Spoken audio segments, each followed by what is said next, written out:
Tahukah Anda bahwa ada orang yang berpenyakit fisik, ada orang yang berpenyakit gangguan jiwa, dan ada orang yang mempunyai penyakit hati. Orang yang selalu sakit hati, tidak suka, tidak bahagia ketika melihat orang lain sukses. Selalu membuka aib, membuka keburukan orang lain. Ya, walaupun kebenaran itu sudah di depan mata. Kalau sudah berpenyakit hati, akan sulit mengakuinya. Walaupun sudah jelas-jelas banyak bukti bahwa apa yang dia ceritakan itu salah. Tapi karena sudah tertutup pintu hatinya, dipenuhi dengan kebohongan, ketidaksukaan, ya tidak akan menerima kebenaran itu. Karena benar-benar sudah tertutup pintu hatinya. Kebenaran yang ada di depan matanya itu dianggap hoak, dan hanya pendapatnya yang diakui kebenarannya. Parahnya lagi, orang yang berpenyakit hati akan mengajak orang lain untuk membenci orang itu, akan mempengaruhi orang lain untuk ikut tidak menyukainya. Ketika kita difitnah, tidak harus kita menunjukkan kebenaran itu. Biarkan orang lain dan waktu yang menunjukkannya. Mungkin saja teman kita kecil, teman kita sekolah, yang masih mengenali kita, mereka akan menunjukkan kebenaran itu. Mereka akan menunjukkan siapa diri kita. Jika jeli, sebenarnya kebenaran itu sudah ditunjukkan Allah.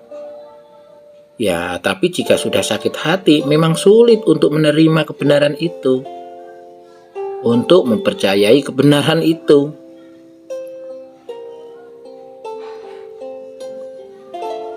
Tapi tidak penting membuat orang yang sudah berpenyakit hati percaya. Yang penting orang banyak tahu bahwa apa yang dipikirkan orang itu tidak sesuai dengan kenyataan yang ada. Ya, tetap enjoy saja, tetap relax, tetap bahagia, supaya tetap sehat jiwa. Mbak Indri, semangat! Dulu Bunda Korla itu saya kenal namanya Cynthia. Di tahun 2000-an sekian ya, waktu Cynthia masih bertetangga dengan Olga dan Ruben di rumah susun Tebet. Nah, karena saya juga sesekali mampir ke rumah susunnya Olga dan Ruben itu, otomatis juga Cynthia yang memang sudah akrab lebih dulu sama Olga dan Ruben ya sering gabung dengan kita gitu. Ya, jadi ya saya kenal Cynthia itu memang karakternya lucu gitu dan unik. Oke, uniknya boleh digambarin mungkin? Keunikan yang saya ingat itu Cynthia atau Bunda Korla ini punya peliharaan kucing ya, kesayangannya yang dianggap sebagai anaknya. Ya. Nah, jadi dia suka nganterin kucingnya sekolah, suka marahin kucingnya, ya kan? Dan marahnya itu benar-benar kayak emak-emak yang marahin anaknya gitu loh. Nah, sebenarnya apa yang dilakukan oleh Bunda Korla itu sedikit banyak juga menurut saya ada pengaruhnya ke Olga khususnya ya. Olga Saputra sama Cynthia itu menurut saya kalau sekarang saya ngelihat Bunda Korla di TV yaitu Olga versi perempuannya gitu. Karena cara ngomong, gayanya gitu, istilahnya waktu Olga mempopulerkan kata coy ya. Coy itu kalau nggak salah, kalau sinonimnya dalam bahasa Indonesia tuh amit-amit gitu ya. Itu tuh yang saya ingat itu kayaknya awalnya dari Bunda Korla ya, istilah coy gitu ya. Tidak amit-amit deh gitu kan. Nah itu dari situ gitu. Dan kedua-duanya emang saling mempengaruhi sih, baik gaya Olga ke Bunda Korla juga mengadaptasi ya gayanya Olga, begitu juga sebaliknya gitu kan. Olga mengadaptasi gayanya Bunda Korla gitu, tanpa sadar karena keseringan bergaul dan ngumpul gitu. Oh gitu. Kalau misalkan pada saat tahun 2000-an itu kenal sama Bunda Korla, mungkin awal perjuangan Bunda, karirnya tuh seperti apa, mungkin Mas Adit tahu gitu. Ya sebenarnya sih saya nggak terlalu banyak tahu ya bagaimana perkembangan karirnya. Tapi kalau nongkrong di rumahnya Olga di rusun itu rame-rame dan Bunda Korla datang itu pasti rame gitu loh. Karena lucu. Apa yang saya lihat sekarang Bunda Korla di live ataupun di TV ya itulah Bunda Korla beberapa puluh tahun yang lalu. Baru-baru ini, mantan manajer Lucinta Luna, Isa Zeka membongkar masa lalu Bunda Korla. Sebelumnya, Nikita Mirzani menyebut Bunda Korla sebagai transgender. Bunda Korla pun membantah tudingan Nikita Mirzani itu. Tetapi, Isa Zeka justru menyebut bahwa pernyataan Nikita Mirzani adalah fakta yang selama ini ditutupi Bunda Korla. Dilansir dari YouTube channel Cumi Cumi pada Kamis 26 Januari kemarin, Isa Zeka mengatakan Bunda Korla memiliki nama asli Idrus. Lebih lanjut, Isa Zeka menyebut sejak dirinya viral, perempuan berusia 49 tahun itu baru mengubah nama panggungnya menjadi Korla. Lebih lanjut, Isa Zeka menyebut Bunda Korla sudah operasi ganti kelamin sejak 1990-an. Namun demikian, ia tak tahu rumah sakit tempat Bunda Korla operasi kelamin. Pokoknya Bunda terharu banget sampai Bunda tuh sampai yang moto-moto sana sini, tapi alhamdulillah beberapa kesampaian Bunda salemin, fotoin, Bunda ambil apanya HP-nya, handphonenya Bunda foto begitu. Ada yang nggak kedapatan, Bunda minta maaf semuanya buat anak Bunda se-Indonesia yang anak-anak Bunda yang nonton konser dimanapun kalian berada. Tangan Bunda ini cuma 2, jari Bunda 10, bukan 100. Jadi mohon maaf bila nggak dapet kesampaian foto bareng Bunda, karena kan banyak sekali. Bunda sampai kapan di Indonesia Bunda?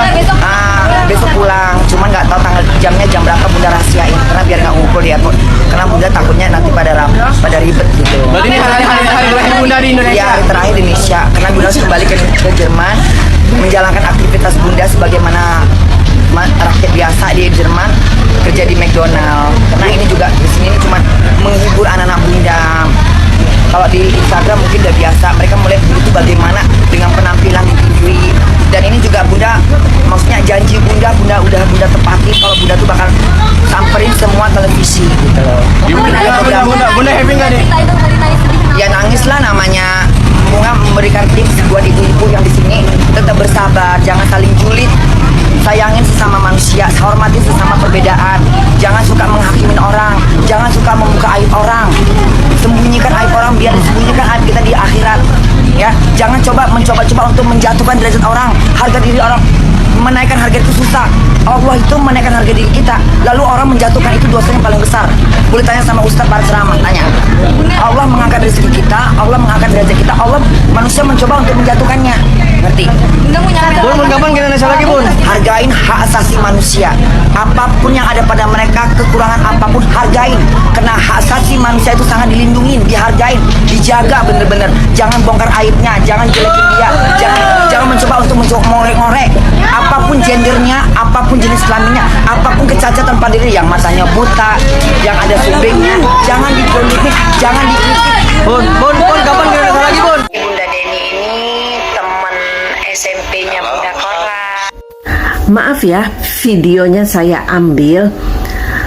Kalau kebenaran terungkap, seharusnya orang-orang yang memfitnah Bunda Korla berjiwa besar, kesatria, gentle, dan berbesar hati meminta maaf kepada Bunda Korla di media sosial secara terbuka. Itulah orang-orang yang hebat, orang yang punya harga diri.